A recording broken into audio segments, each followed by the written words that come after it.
یہ public question ہے کہ علی بھائی پوچھ رہے ہیں کہ آپ سے علمی غلطی ہو سکتی ہے؟ کیوں نہیں ہو سکتی؟ یہ کون سا پوچھنے والا ہے؟ میرے سے علمی غلطیاں بہت ہوئی ہیں اور میں نے اس کی اصلاح بھی کی ہے الحمدللہ، وقتاً فوقتاً میں کرتا ہوں۔ بعض اوقات وہ اصلاح آپ کے گھاٹے بھی فٹ ہو جاتی ہے، ہاں یہ بھی ہوتا ہے۔ مثلاً میں یہ کہتا تھا کہ مزاروں پہ آپ نے نہیں جانا، میرا موقف اس لیے ہے کہ مزار نبی علیہ السلام کی مخالفت پہ بنائے گئے ہیں۔ صحیح مسلم میں حدیث ہے، قبروں پہ عمارتیں مت بناؤ، قبروں کو پکا نہ کرو، ان پہ مجاور بن کے مت بیٹھو۔ بخاری اور مسلم دونوں میں حدیث ہے، حضور کی بیماری کے دن چل رہے تھے، حضور کی 2 بیویاں آخری دن تھے آپ کے، ام حبیبہ اور ام سلمہ آپس میں گفتگو کرنا شروع ہو گئی کہ جب ہم ہجرت حبشہ پہ گئے تھے نا، ہم نے ماریا نام کا ایک گرجا دیکھا تھا رومن امپائر کا، جہاں پہ کچھ تصویریں لٹکی ہوئی تھی۔ حضور انتہائی تکلیف میں ہے، لیکن آپ پتہ امام الموحدین ہے، آپ نے فرمایا یہی ان کی خرابی تھی کہ کوئی نیک آدمی یا نبی فوت ہو جاتا تھا، اس کی قبر کے اوپر مسجد بنا لیتے تھے، پھر اس کی تصویریں لٹکاتے تھے، پھر اس کی پوجا شروع کر دیتے تھے، سجدے شروع کر دیتے تھے۔ قیامت کے دن یہ بدترین مخلوق ہوں گے۔ یہ حدیث بخاری میں بھی ہے اور مسلم کے اندر بھی حدیث موجود ہے۔ یہ کتنی کریٹیکل حدیث ہے اس حوالے سے کہ آپ نے انبیاء کرام علیہم السلام اور نیک لوگوں کو اللہ کے مقابلے پہ لا کے اس حوالے سے کھڑا نہیں کرنا، اور اسی کے اندر رسول اللہ صلی اللہ علیہ وآلہ وسلم کی سینسٹیوٹی لیول آپ دیکھیں، ٹھیک ہے؟ ان حدیثوں کی وجہ سے ہم سمجھتے ہیں، اور بخاری مسلم کی حدیث بھی یاد کر لیں۔ اما عائشہ کہتی ہیں حضور علیہ السلام اپنی بیماری کے دنوں میں تکلیف کی وجہ سے چادر ہٹاتے اور بار بار کہتے لعن اللہ الیہود والنصارى، اللہ کی لعنت ہو یہود و نصارہ پر، اتخذوا قبور انبیائہم مساجدہ، انہوں نے نبیوں کی قبروں کو سجدہ گاہ بنا لیا تھا۔ تو اما عائشہ کے الفاظ ہیں حضور ہمیں اصل میں ڈرا رہے تھے کہ میری وفات کے بعد میری قبر کے ساتھ یہ نہیں کرنا، اور بخاری مسلم کے الفاظ ہیں اگر ہمیں یہ ڈر نہ ہوتا کہ لوگ رسول اللہ کی قبر پہ سجدے شروع کر دیں گے تو میں رسول اللہ کی قبر کو اوپن کھول دیتی اپنے حجرے کو کہ جو چاہے جس وقت مرضی چاہے اس کی زیارت کر لے، لیکن ہم ڈر کی وجہ سے اسے اوپن نہیں چھوڑا۔ اس زمانے میں اما عائشہ کو ڈر تھا، آج لوگوں کو ڈر ختم ہوا ہے، کہتے ہیں یہ شرک ختم ہو گیا ہے، جب توحید کا دور تھا اس وقت بھی ڈر لگا ہوا تھا۔ اندازہ کریں۔ اچھا، اب ان ساری احادیث کی وجہ سے میں یہ کہتا تھا کہ مزارات پہ آپ نے نہیں جانا، یہ رسول اللہ کی مخالفت پہ بنائے گئے ہیں۔ قبر رسول پہ جانا تو ایمان کا حصہ ہے، وہ ایک الگ چیز ہے۔ بابوں کے جو آپ نے مزار بنائے ہوئے ہیں، وہاں پہ بھی گنبد خضرا تو 650 سال بعد رکھا گیا ہے، وہ الگ سے ایک میرا ٹاپک، آپ ویڈیو دیکھ لیں۔ ہم کہتے ہیں بابوں کے مزارات پہ آپ کیوں جاتے ہیں؟ مسلم شریف میں تو حدیث ہے قبروں پہ جاؤ تاکہ آخرت کی یاد آئے، یہ موت کو یاد دلاتی ہے۔ قبروں پہ جانا ہے، مزاروں پہ تو نہیں جانا۔ مزاروں پہ کون مزاروں پہ تو آپ کی عزتیں لوٹتی ہیں، آپ کی جیبیں کٹ جاتی ہیں، کتنی کتنی ریئل ٹائم سٹوریز آئی ہیں، جتنی ہیروئن چرس بہترین قسم کی وہ آپ کو انہی جگہوں سے ملتی ہیں۔ یہ تو اڈے بنے ہوئے ہیں۔ ویسے یہ بھی پوچھنا چاہیے بزرگوں نے اپنی ڈیوٹی کیوں نہیں پوری کی؟ کہتے ہیں نا جناب لاہور فلانے نے سنبھالیا ہے، کراچی فلانے نے سنبھالیا ہے، چنگا سنبھالیا ہے، وہ مزار دے ہوتے ہی سارے پٹھے کام ہو رہے ہیں۔ سنبھالیا ہے تو بھائی سنبھالنا۔ مجھے بتائیں ہمارے گھر میں آگے کوئی چرس یا ہیروئن بیٹھ سکتا ہے؟ ہم اس کو ایک دن بھی بیٹھنے دیں گے؟ محلے میں بھی کوئی اس قسم کے مشکوک لوگ آئے نا، پورا محلہ کہتا ہے بھائی جی نکلو ادھر، تو چھڑوں کو جگہ نہیں دیتے ہیں، فیملی والوں کو جگہ دیتے ہیں کہ یہاں برے کام نہ شروع ہو جائیں۔ اے چنگے نے کہ سارے دنیا دے چرسی پاؤڈری اور بدکار لوگ پناہ گاہ بنے ہوئے انہوں نے، ٹھیک ہے، کام نہیں نا پھر صحیح کر رہے۔ اس کی وجہ سے میرا یہ موقف تھا کہ آپ مزاروں پہ نہیں جا سکتے، لیکن اب میں نے اس پہ رجوع کر لیا، وہ ویڈیو میری آنے والی ہے رجوع والی، لیکن ایک شرط کے ساتھ کہ آپ جس طرح کھڑے ہو کے دربار پہ کہتے تھے نا گنج بخشے فیض عالم مظہر نور خدا نا کے ساتھ، اور تسی تے پڑھتے ہوندے سو گنج بخشی تیری مشہور ہے تو فلان ہے فلان ہے۔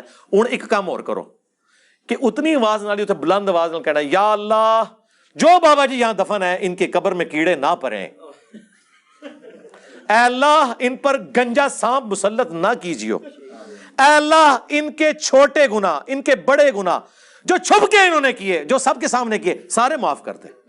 یہ ساریاں دعاواں اچھی آواز نال کرنیاں نے، ان کو عذاب قبر سے بچا، قیامت والے دن ان کی پھینٹی نہ لگے۔ ہاں قیامت کے دن جب یہ ننگے اٹھائے جائیں تو اے اللہ ان کو کپڑے دے دینا۔ اے ساری دعاواں کٹھیاں کر کے کرو بلند آواز نہ، جاؤ جس مزار تے جانا جے، میں تھوڑا تے غیبانہ نماز جنازہ پڑھ دیں گا، ظاہر اینڈ رزلٹ یہی ہونا ہے نا۔ اس کے بغیر اگر آپ جاتے ہیں پھر کوئی اجازت نہیں ہے.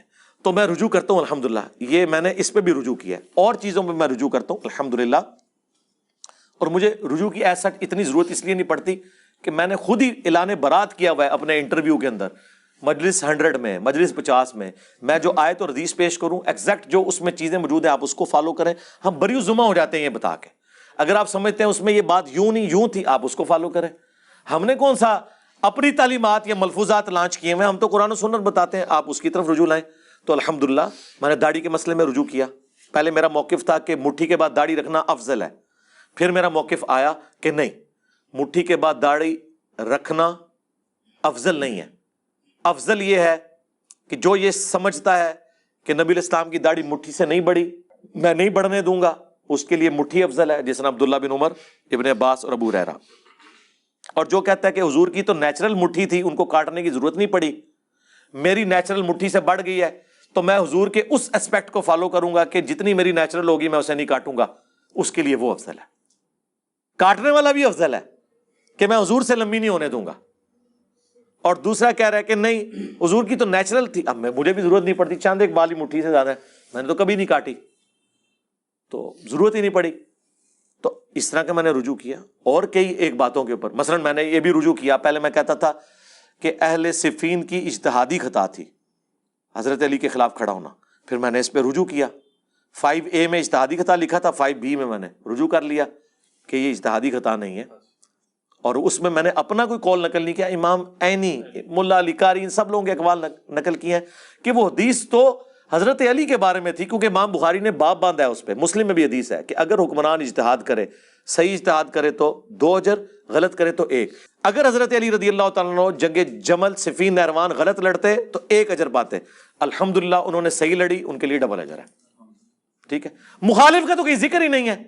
اور بدر الدین عینی نے تو یہاں تک لکھ دیا حدیث عمار کے کانٹیکسٹ میں کہ میں کہتا ہوں کہ حضرت معاویہ کو 1 اجر کی بشارت کیسے دیں, کیا ان کے لیے کافی نہیں کہ انہیں اللہ برابر چھوڑ بھی دے. دیکھیں کتنے سخت. اور ملا علی قاری نے تو چھڑے ہی کچھ نہیں, انہیں کہا کہ وہ اپنے دل میں خلافت کی خواہش چھپائے ہوئے تھے اور خون عثمان کو ڈھال بنا لیا تھا. دیکھیں انہوں نے تو اس کو پوری پولیٹیکل چال قرار دیا, اور انہوں نے کہا حدیث عمار ان کی چھپی بغاوت کو ظاہر کرتی ہے. وہ کہتے ہیں جو یہ چھپا کے رکھے ہوئے تھے نا, حدیث عمار نے ان کو ننگا کر دیا کہ عمار کو باغی جماعت قتل کرے گی, عمار انہیں اللہ اور جنت کی طرف بلائیں گے, وہ جماعت جہنم کی طرف بلائے گی. ملا علی قاری مشکات کی شرح مرقاہ میں لکھ رہا ہے کہ حدیث عمار نے حضرت معاویہ رضی اللہ تعالیٰ عنہ کی چھپی ہوئی بات کو ظاہر کر دیا, اندر دی گل وچ کوئی اور ہے. اور اینڈ پہ انہوں نے کہا کہ افسوس امیر شام کے اس عمل نے قرآن اور سنت دونوں کو پیٹ کے پیچھے ڈال دیا, کہ انہوں نے قتل عمار کے بعد بھی رجوع نہیں کیا. اتنے سخت جملے آج تک کسی نے نہیں بولے, میں نے نہیں کبھی بولے یار, مولانا اسحاق نے نہیں بولے, مولانا مودودی نے نہیں بولے, تو ملا علی قاری اور نیم رافضی نہیں فل رافضی بنتا جے. لیکن سب سن گے انہوں. مرقاہ کے اوپر پوری حنفیت کھڑی ہوئی ہے. مرقاہ وہ شرح ہے جس میں انہوں نے حنفیت ثابت کی ہے مشکات کی. ظاہر مشکات تو ساری فقہ حنفی کے خلاف ہے, حدیثیں جو ہیں, تو اس کی شرح ان کو لکھنی پڑی ہے. اور دوسری طرف ابن حجر اسقلانی کی جو تھی فتح الباری, اس کے مقابلے پہ عمدۃ القاری, دونوں ایک زمانے میں ہوئے ہیں. علامہ بدر الدین عینی, علامہ عینی اگر آپ نکال دیں اور ملا علی قاری نکال دیں, یہ 2 بندے آپ نکال دیں نا, تو حنفیت کی ہسٹری میں کوئی ان کے پائے کا ہے ہی نہیں ہے. باقی تو شاہی کوئی نہیں. وہ اس میں بھی بول دیتے ہیں ملا علی قاری جیسا ہے ہی کوئی نہیں حنفیوں میں, باقی تو ہڑے مفتی تقی عثمانی تو شاہی کوئی نہیں. ٹھیک ہے. اور اسی طریقے سے بدر الدین عینی, تو آپ چھوڑ دیں, عام مفتیوں کو چھوڑیں آپ. تو اللہ کا شکر ہے ہم رجوع کرتے ہیں. آندہ بھی کوئی آپ دعا کریں اس سے آگے کوئی رجوع نہ میں کر لوں. ایک بات پہ تو میں رجوع نہیں کروں گا کہ میں ہر صحابی کو جو نبی علیہ السلام کا ساتھی رہا ہے, چاہے اس نے کچھ بھی کیا, میں رسول اللہ کی نسبت کی وجہ سے اسے رضی اللہ عنہ کہتا ہوں. اور ساتھ یہ بھی کہتا ہوں کہ میرے رضی اللہ عنہ کہنے سے وہ رضی اللہ عنہ ہوگا نہیں, اور میرے نہ کہنے سے اگر وہ ہے تو ختم نہیں ہوگا. ہماری دعاؤں کا کوئی محتاج نہیں ہے, ان دعاؤں کا ہمیں ہی فائدہ ہے. اگر کوئی نہیں کہنا چاہتا اس کی اپنی مرضی ہے. ایک ہی چیز آپ پہ اوبلیگیشن ہے, وہ درود شریف ہے. ترمذی میں جو حدیث ہے وہ کنجوس ہے جس کے سامنے میرا ذکر ہو اور مجھ پر درود نہ پڑھے. اللہم صلی علی محمد وعلی آل محمد. ایک مجلس میں ایک دفعہ درود شریف پڑھنا ضروری ہے. باقی بخاری مسلم کھولیں, درجنوں نہیں سینکڑوں احادیث میں صحابہ کے ناموں کے ساتھ رضی اللہ عنہ لکھا ہی نہیں ہوا. چند جگہ لکھا بھی ہوا ہے, زیادہ تر عربی میں ڈائریکٹ لکھا ہے, ان عائشہ تھا ان ابی ہریرہ, ساتھ حدیث شروع ہو جاتی ہے, ترجمہ کرنے والا رضی اللہ عنہ ڈال دیتا ہے, عربی میں نہیں لکھا ہوا. تو کیا یہ رضی اللہ عنہ نہ لکھ کے کیا گناہ گار ہوں گے؟ نہیں, یہ آپ کے مسئلے تھے. اور صحابہ کرام تو ایک دوسرے کو رضی اللہ عنہ کہتے ہی نہیں تھے. آپ کیا سمجھتے ہیں حضرت ابو بکر کی وفات کے بعد حضرت عمر کہتے تھے رضی اللہ عنہ کڈو, وہ کہتے تھے رحمہ اللہ تعالی. بخاری مسلم دونوں میں موجود ہے, حضرت عمر کی میت کے اوپر جو خطبہ دیا تھا حضرت علی نے, تو اس میں کیا الفاظ ہے؟ رحمک اللہ, اللہ تجھ پہ رحم کرے. رضی اللہ عنہ سے نہیں کیا انہوں نے.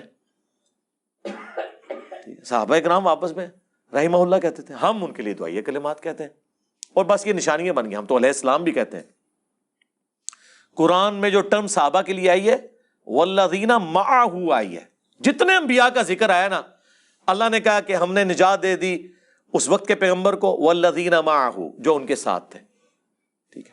رسول اللہ کے لیے کیا ہے؟ محمد رسول اللہ والذین معہ اشداء علی الکفار. صحابہ کے لیے ٹرم جو آئی ہے نا وہ مع رسول, رسول اللہ کے ساتھ رہنے والے. لیکن صحابی لفظ زیادہ مشہور ہو گیا. ٹھیک ہے. دونوں ٹرمز قرآن کے ہیں, مومن اور مسلم, اسی طریقے سے یہ ٹرمز بھی ہیں. ٹھیک ہے. شیعہ تو پھر بھی مومن ٹرم یوز کرتے ہیں, سنی تو مسلم ٹرم سے بھی بچارے جاتے رہے, مومن انہوں نے کہاں یوز کرنی تھی. یہ تو حنفی شافعی مالکی حنبلی کے اندر ہی جو ہے نا پھنس کے رہ گئے.